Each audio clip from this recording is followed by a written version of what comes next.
कबूतर का जोड़ा और शिकारी।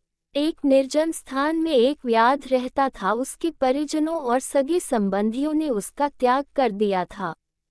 वे उसके जीव हत्या के कार्य से अप्रसन्न थे। उन्होंने उससे कई बार जीव हत्या का त्याग करने की प्रार्थना की, किंतु व्याध नहीं माना। अंततः वे सब उससे दूर हो गए। व्याध को शिकार में बड़ा आनंद आता था। वह अपना अधिकांश समय पशु पक्षियों के शिकार में व्यतीत किया करता था। दिन भर वह जाल और लाठी लेकर वन में भटकता रहता था। वह दिन पर दिन निर्दयी और क्रूर होता जा रहा था। एक दिन उसने जाल बिछाकर एक कबूतरी को फांस लिया। उसे लेकर प्रसन्नतापूर्वक वह अपने घर की ओर प्रस्थान करने लगा कि बीच रास्ते में बादल घिर आए और वर्षा होने लगी। वर्षा के जल से व्याध पुनर्तः भीग गया। वह सर्दी से ठिठुरने लगा। वह वर्षा से बचने के लिए आश्रय ढूंढने लगा। कुछ ही दूर पर उसे पीपल का वृक्ष दिखाई पड़ा। उसमें एक बड़ा सा खोल था जिसमें एक मनुष्य घुसकर बैठ सकता था। व्याध ने सोचा कि कुछ देर के लिए यहाँ शरण लेना उचित होगा। वह खोल में घुस गया और बोला, इस खोल में रहने वाले जीव में यहाँ कुछ देर आश्रय ले रहा हूँ। आशा है तुम्हें कोई आपत्ति नहीं होगी। इस सहायता के लिए मैं आजीवन तुम्हारा ऋणी रहूंगा। उस खोल में उस कबूतरी का पति रहता था जिसे व्याध ने पकड़ लिया था। वह अपने पत्नी के बिछड़ जाने के कारण दुखी था और विलाप कर रहा था। कबूतरी ने जब स्वयं के प्रति अपने पति का प्रेम देखा तो भावुक हो गई। वह मन ही मन सोचने लगी कि मैं कितनी भाग्यशाली हूँ जो मुझे इस जीवन में ऐसा प्रेम करने वाला पति मिला। इन्हें पाकर मेरा जीवन धन्य हो गया।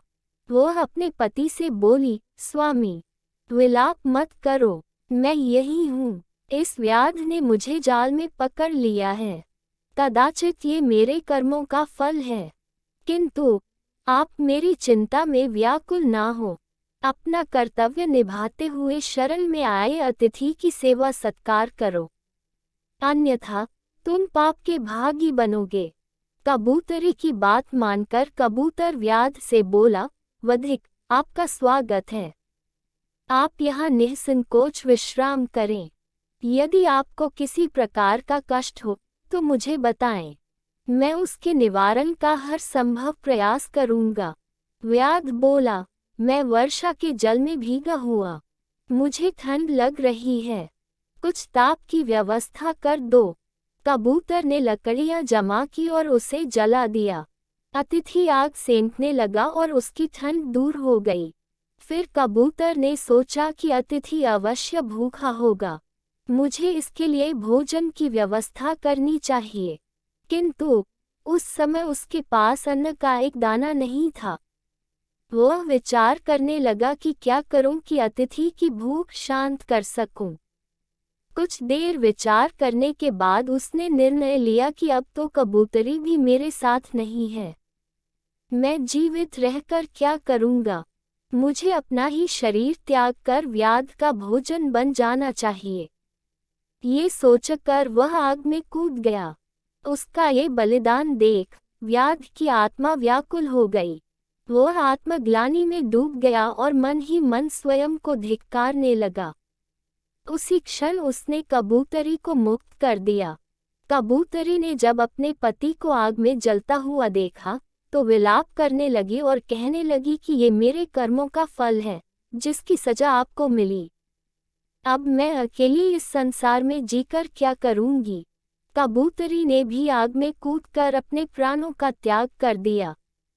कबूतर और कबूतरी का ये बलिदान देख व्याध की आंखें खुल गई। उसने उसी समय जीव हत्या त्याग देने का प्रण किया। प्लीज़ वीडियो पसंद आए तो लाइक, शेयर और कमेंट करें और चैनल पर पहली बार आए हो तो सब्सक्राइब करना मत भूलना। धन्यवाद।